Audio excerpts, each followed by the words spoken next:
আমি এখন দাঁড়িয়ে আছি নাগেশ্বরী উপজেলা নারায়ণপুর এক দরিদ্র এক আমি এলাকায় দাঁড়িয়ে আছি। আমি একজন ভদ্র মানুষ, আমার পায়ের নিচে পর্যন্ত কাদা মাটি। এমন জিলেপি ভাজা হচ্ছে 26 মাসের উপলক্ষে এখানে এখানে জিলেপি ভাজে। একটা সাধারণ জিলাপির দাম নিয়েই বদলে গেল যুবকের জীবন। চরের সেই ছেলেই এখন সোশ্যাল মিডিয়ার ভাইরাল মুখ। কুড়িগ্রামের নাগেশ্বরীর প্রত্যন্ত চরাঞ্চলের যুবক তাইজুল ইসলাম, যাকে এখন সবাই চেনে তাজু ভাই 2.0 নামে। 26 মার্চ মহান স্বাধীনতা দিবসে নারায়ণপুর বাজারে দাঁড়িয়ে একটি সাধারণ ভিডিও করেন তিনি। জিলাপির দাম নিয়ে দোকানিকে প্রশ্ন। তার সরল ভাঙা ভাঙা কথোপকথনেই মুহূর্ত ছড়িয়ে পড়ে ফেসবুকে। মাত্র কয়েকদিনে ভিডিওটির ভিউ ছাড়িয়েছে প্রায় 59 লাখ। ভিডিও ভাইরাল হওয়ার আগে তার ফেসবুক পেজে ফলোয়ার ছিল মাত্র 6,000, আর এখন সেই সংখ্যা বেড়ে প্রায় 5 লাখ। কিন্তু ভাইরাল হওয়ার পিছনে রয়েছে এক কষ্টের গল্প। তাইজুল বলেন, আমার মা বাবা দুজনেই অসুস্থ, শ্রবণ প্রতিবন্ধী।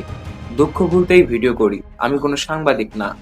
6 ভাই বোনের সংসারে মাত্র উপার্জনকারী তিনি। অভাবের কারণে কখনো স্কুলে যাওয়া হয়নি। রাজমিস্ত্রির সহকারী হিসেবে কাজের ফাঁকে শখ করে ভিডিও করলেও তার আরেকটি বড় লক্ষ্য চরের মানুষের দুঃখ কষ্ট সবার সামনে তুলে ধরা।